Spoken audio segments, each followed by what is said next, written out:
Breaking news mga kababayan. Senador Marcoleta, pinagtulungan ng dalawang Tulfo brothers at ni Remulla. Bakit mga kababayan? Kasi itong si Remulla, gusto niyang babuyin ang batas. Gusto niyang wag sundin ang batas. Ito naman si Tulfo brothers na nagmamagaling na pasikat, gusto nilang sundin si Remulla. Ito namang si Senador Marcoleta na nagtatanggol sa batas, sinuplak yung tatlo, mga kababayan. At pwedeng matanggalan ng lisensya itong si Remulla. Halaka, mga kababayan. Ito na po, paano po pagbuhol-buhulin ni Marcoleta itong tatlo? Dalawang Tulfo brothers, Erwin sa Rafi, puro pagaling ito. Talagang humangin na rin ito mga kababayan, lumaki na rin ang ulo. At ito naman si Remulla, tignan po natin mga kababayan, abogado saka abogado. Tignan po natin paano po sila nagkakaiba. Ito po, talagang iba na talagang labanan ngayon. Pagalingan po mga kababayan. At sino po ang mas magaling? Ang sumusunod sa batas o guni-guning batas mga kababayan? Ito po, panoorin po natin. Matapos ang sagutan kay Senador Ping Lacson, si Justice Secretary Boying Remulla naman ang nakabangga ni Senador Rodante Marcoleta.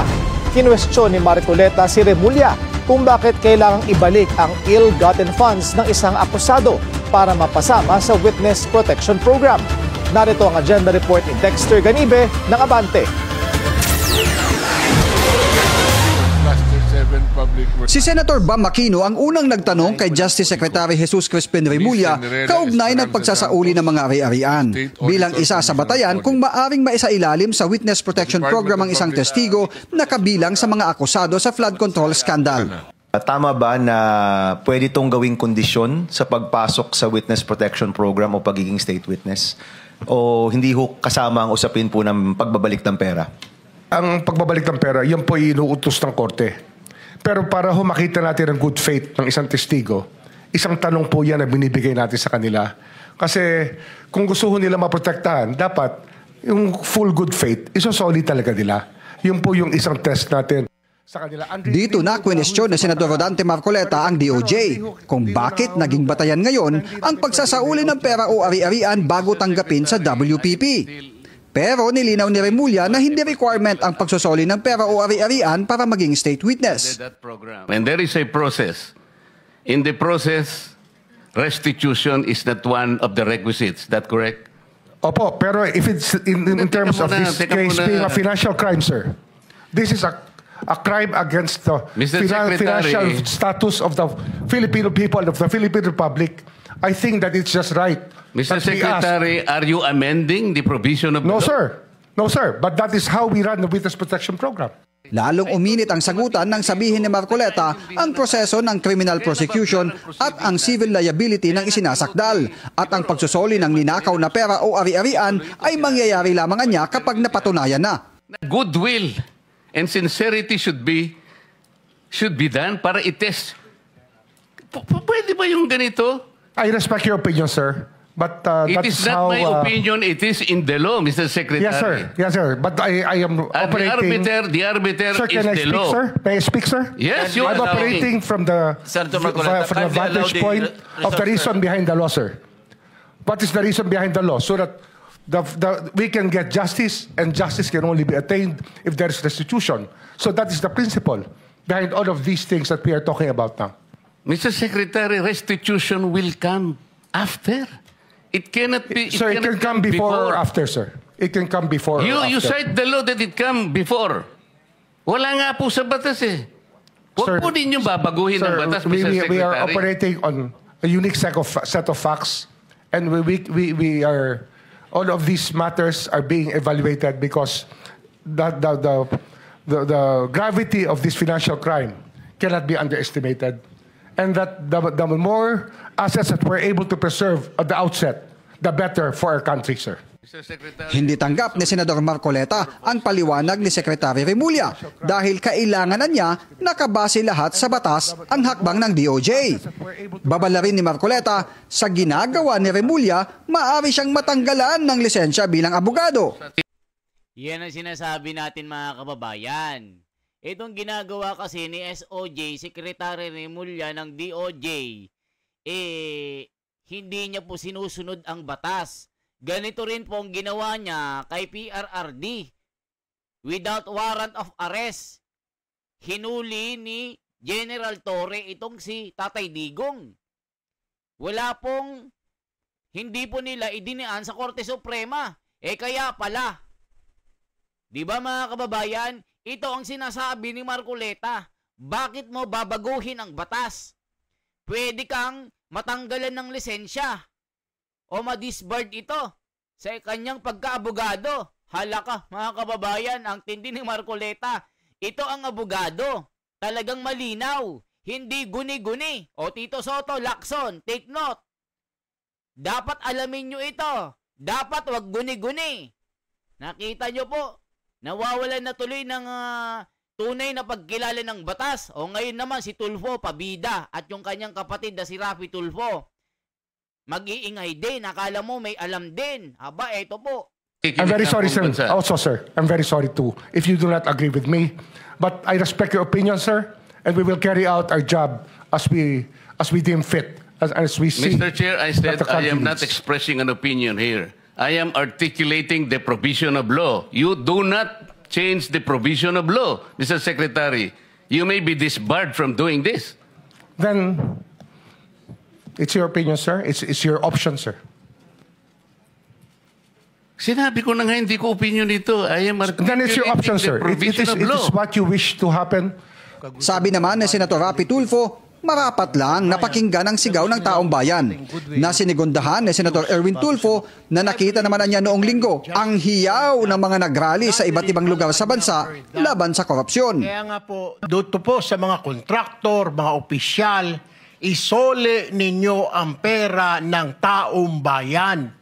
Hindi po batas ang pinag-uusapan. Wala ho tayong pakialam sa batas. Sometimes, you have to bend the law to be able to please the people. Mas mataas po ang taong bayan sa batas. Am I right, Secretary Remulla? Yes, sir. Mr. Chairman. Sabi ng DOJ, kung hihintayin pa ang desisyon ng korte, puputi na lang ang mata. Ay hindi pa mababawi ang mga kailangang mabawi ng gobyerno. Kaya habang maaga pa, kung voluntaryo naman nilang ibabalik, ay tatanggapin. O mga kababayan, di ba? Kita nyo itong si Tulfo, si Erwin, nagmamagaling. Kala mo marunong din eh. Hindi nga makapag-recite ng ng Constitution eh. Hindi naman alam intindihin. So, ibig sabihin, porke mga senador kayo, wala nang batas sa susundin dito. Porke nandiyan kayo sa DOJ, hindi nyo nasusundin ang batas. Ba't ba nandiyan kayo? Ba't ba kayo Ba't ba kayo nag-iimbestiga dyan? Di ba mga kababayan? Anong sabi ng mga netizen dito? Aba, abogado sa kaabogado, hindi magkaintindihan. Yung isa, guni-guni ang batas. Kay Marcoleta, sinusunod ang batas. Kaya pala itong si Tito Soto at itong si Lacson, itong dalawang Tulfo brothers, abay, hindi rin kayang sumunod sa batas. Kaya pala si PRRD, hindi nabigyan ng pagkilala ng batas. Pati pala Korte Suprema, ayaw nilang sundin. Aba, ang kulkulit nyo ha. Ito po ang sabi ng mga komento, mga kababayan. Unix, tignan nyo, abogado ba si Marcoleta insisting di kailangan ang restitution before becoming state witness? He should know that the legal system of the Philippines is not purely based on codified laws and statutes, but also common law and traditions. Mga bobo pala mga ito. Ibig sabihin, hindi nasusundin ang batas dito. Grabe naman yan. Bobo na Secretary of Justice. Naku po mga kababayan, sabi ni Kenneth. Parang kinikondisyon ng diskaya ang ari-arian nila. No ba yan? Kay Marcoleta parang maprotektahan. Kaya ayon ni Marcoleta ipabalik sa gobyerno. Mga bobo ang mga ito, hindi marunong makaintindi. Hindi marunong makaintindi. Kahit anong gawin mong paliwanag sa mga naggagaling-galingan, hindi ito mapaliwanagan. Tignan nyo po mga kababayan. Abogado ka ba? O basagulero? Lahat may issue ka. Magiging justice sec ka. Muna, dami mo kuda. Ano ba yan, mga kababayan? Hindi ikaw ang mag-interpret ng batas, Boying Rimulya.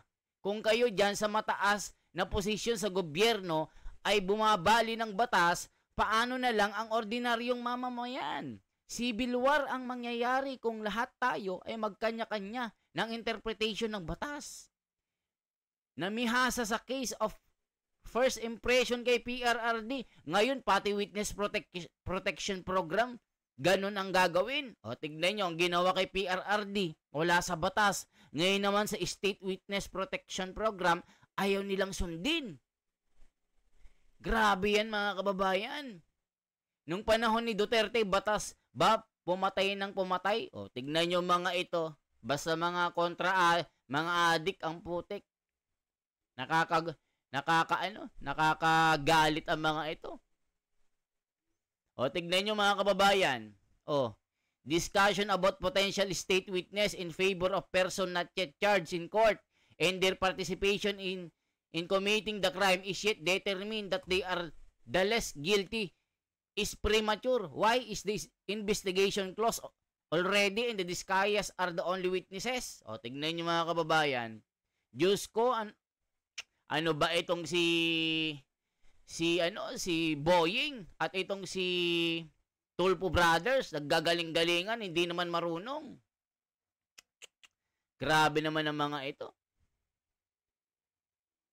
Tignan nyo mga kababayan, dami namang feeling abogado dito, mas marunong pa kay Marcoleta. Tignan nyo, hindi naman kay abogado, naggagaling-galingan kayo.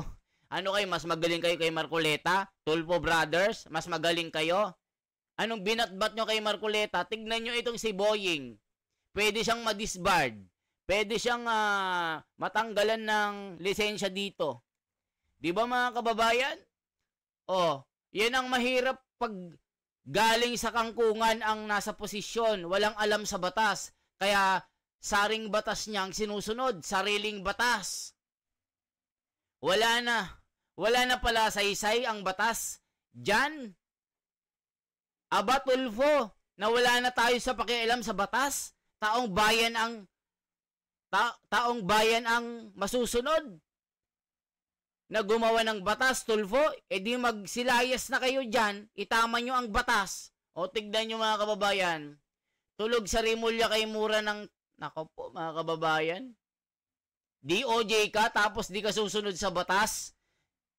Si Tulfo ko, bobo din, walang batas-batas. Tignan nyo mga kababayan, salot Senator Marcoleta, ikaw talaga ang nagtatayo sa sambayan ng Pilipino. Ikaw ang tumatayo sa batas. Wala sa katwiran itong si Rimulya, itong Tulfo Brothers, walang saysay ang mga ito. Para mang school bukol lang. Lawyer ka pero lecturan ka ng kapwa mo lawyer, nakakahiya, DOJ pa naman. Sabi ni Sherwin Lloyd Chu. Gawing batas na kung ang isang sangkot sa pagnanakaw sa kaban ng bayan ay nais maging state witness, ibalik lahat ng kinubra, ninakaw, anong ninakawan mo ng taong bayan, gusto mo pang protektahan? Ay nako, mga tanga ang mga ito. Hindi marunong. E paano na pag walang batas sa sinusunod? Kayo nang masusunod dyan. Di ba mga kababayan? Ba't pa kayo naging senador? Ba't pa kayo nandyan nag-iimbestiga? Wala pa kayong batas sa sinusunod. Yung lawyer ka, tapos lecturean ka ng kapwa mo lawyer, nakakahiya, sabi ni Sherwin Lloyd Chu. Di ba mga kababayan?